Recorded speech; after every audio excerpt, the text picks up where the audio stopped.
अब आइए इस किताब के ताल्लुक से डॉक्टर ज़हीर हसन ज़हीर के तासुरात को जानने की कोशिश की जाए।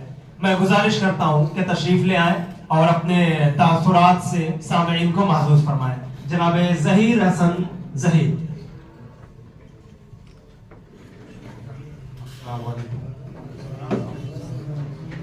सदर मोहतरम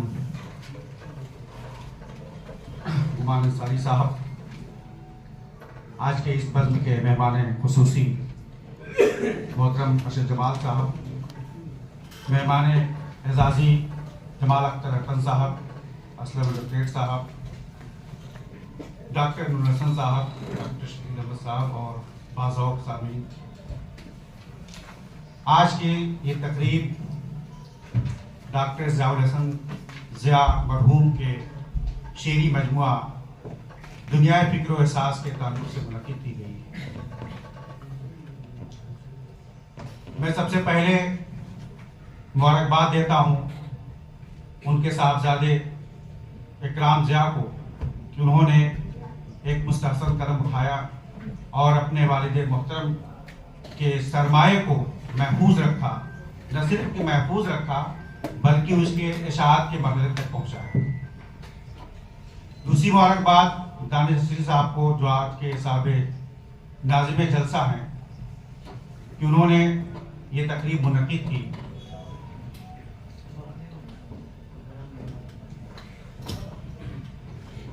ये दुनिया फ़िक्र एहसास डॉक्टर ज़ियाउल हसन साहब का शेरी मजमुआ सिर्फ गज़लों पर मुश्तमिल है। एक हम और 144 गज़लों और 128 सफ़ात। शायरी क्या है? दिली जज्बात का इजहार है। शायरी क्या है? दिली जज्बात का इजहार है। दिल अगर बेकार है तो शायरी बेकार। शायरी का मामला दिल से। गजल की बात की गई।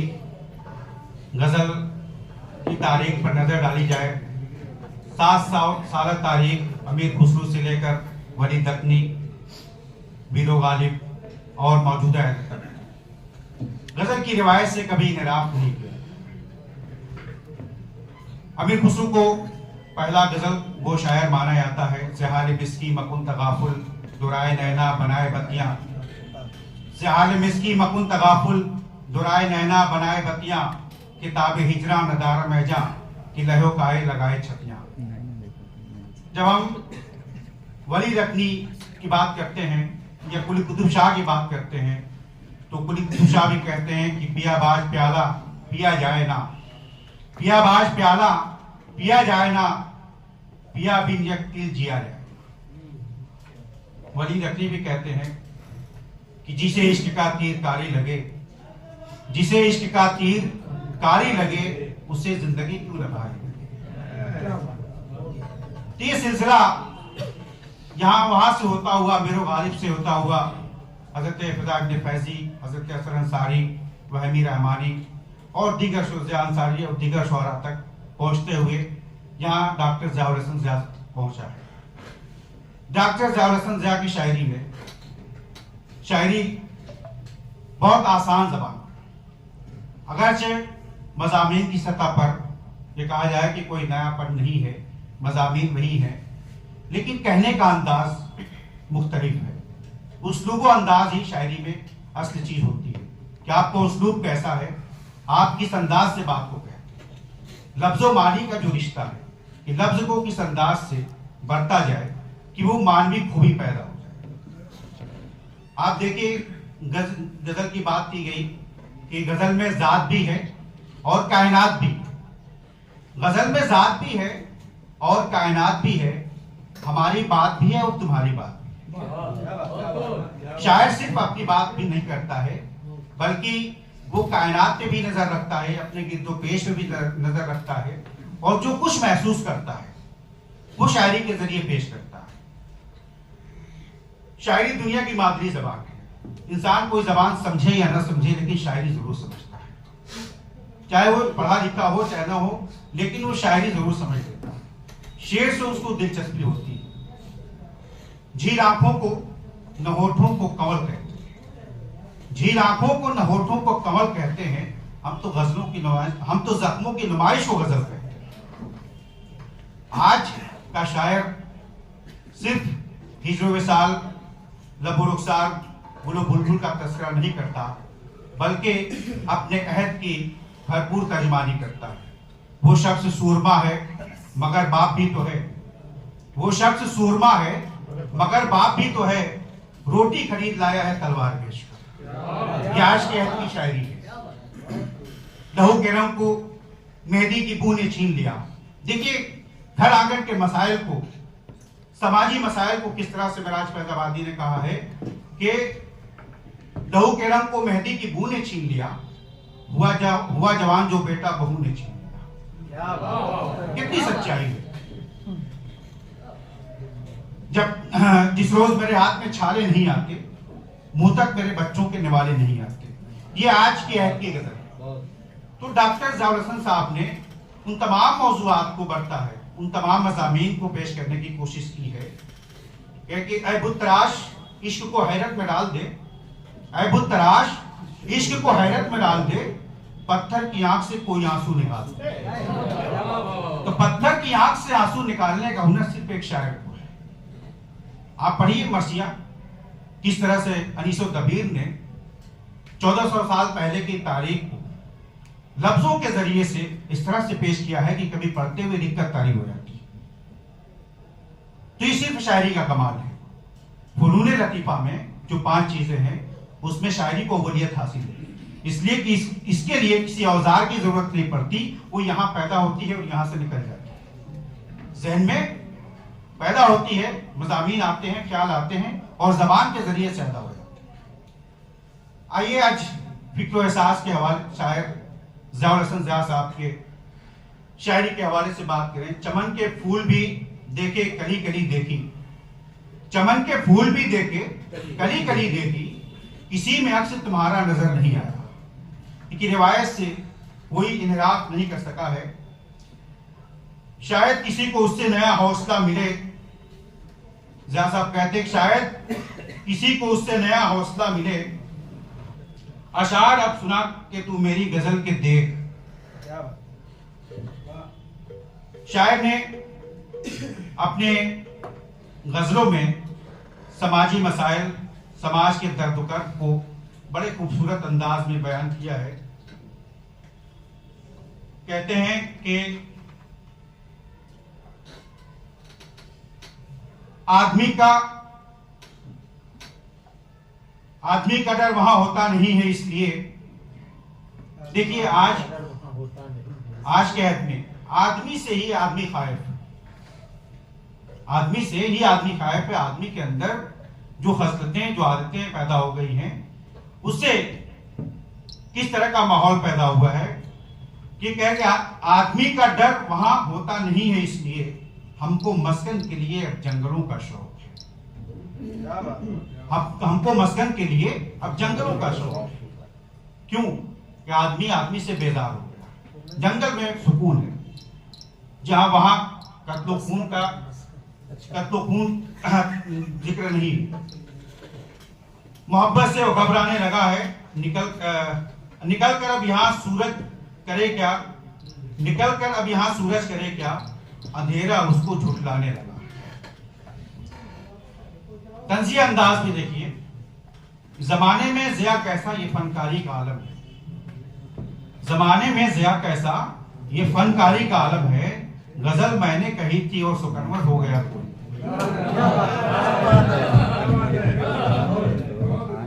गजल मैंने कही थी और सुकनवर हो गया कोई।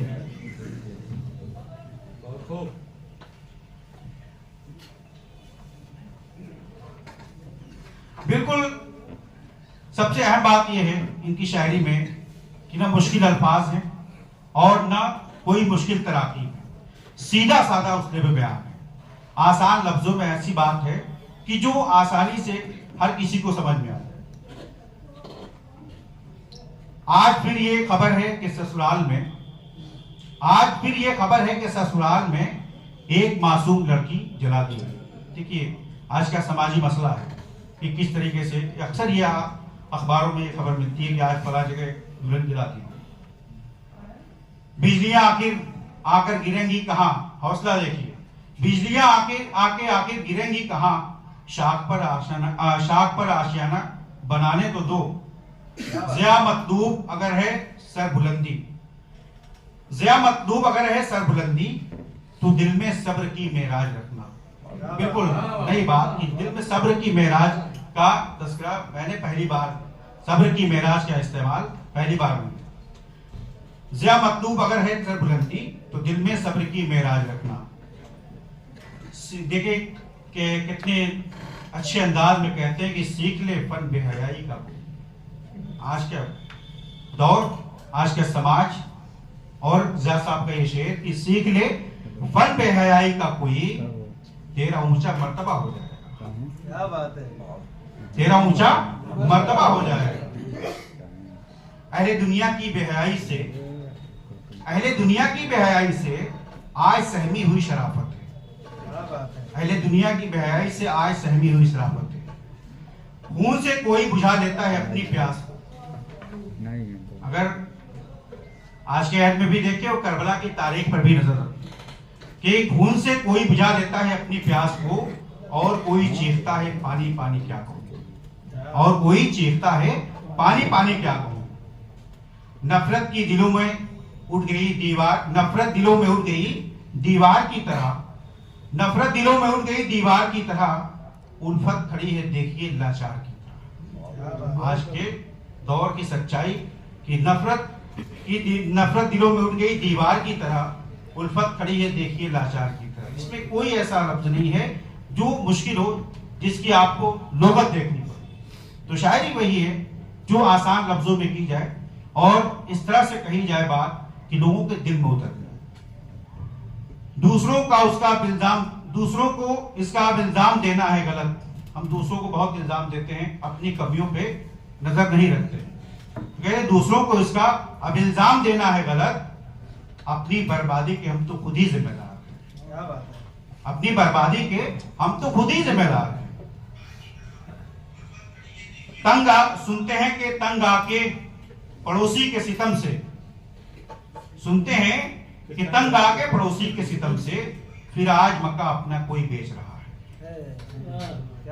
कितनी सच्ची बात है। आज नजर डालें कि अक्सर बेशतर ऐसा देखने में आता है कि जो शरीफ लोग होते हैं वो लड़ाई झगड़ा पसंद नहीं करते, बल्कि मकान ही तब्दील कर देते हैं। उसी बात को कितने सलीके से इन्होंने कहा है कि सुनते हैं कि तंग आके पड़ोसी के सितम से, फिर आज मक्का अपना कोई बेच रहा है। दर हकीकत इसमें अपना शायरी बुलबुल की बात की गई थी, तो रिवायती मजमून को ज़िया साहब ने कितने अच्छे अंदाज में बरता है कि दर हकीकत इसमें अपना तो न था कोई कसूर, दर हकीकत इसमें अपना तो न था कोई कसूर, देखकर आंखें किसी की मैकशी करने लगे। देखकर आंखें किसी की मैकशी करने लगे। ये एक शेर मुझे याद आ रहा है कि तुम्हारी आंखों की तौहीन है जरा सोचो, तुम्हारी आंखों की तौहीन है जरा सोचो, तुम्हारा चाहने वाला शराब पीता है। इस नशीली आंख के होते हुए, इस नशीली आंख के होते ज़िया, क्यों भला हम शौक मैखारी को करें, क्यों भला हम शौक मैखारी करें। इस नशीली आंख के होते ज़िया, क्यों भला हम शौक मैखारी करें। तो इस तरह के बहुत से अशार आपको दुनिया फिक्र एहसास में मिल जाएंगे। मैं एक बार फिर इकराम ज़िया साहब को दिली मुबारकबाद पेश करता हूँ, और दानिश साहब को भी, इन्होंने आज की ये तकरीब मुनक़िद की और लोगों के सामने ज़िया साहब के फिक्र ख्याल एहसास को लाने की कोशिश की। बहुत बहुत शुक्रिया।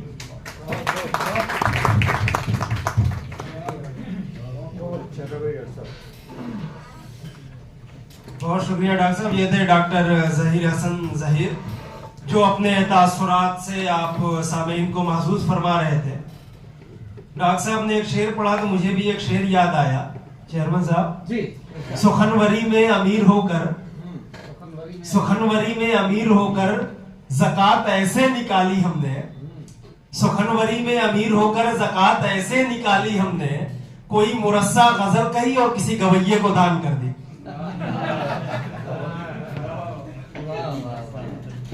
ये शायरी में अमूमन ऐसा होता है, जो लोग ज्यादा सरवतमंद होते हैं उनकी ज़कात अच्छी खासी निकलती है, और मुस्तहिकीन तक पहुंचती है नहीं पहुंचती है तो वो ज्यादा बेहतर बता सकते हैं।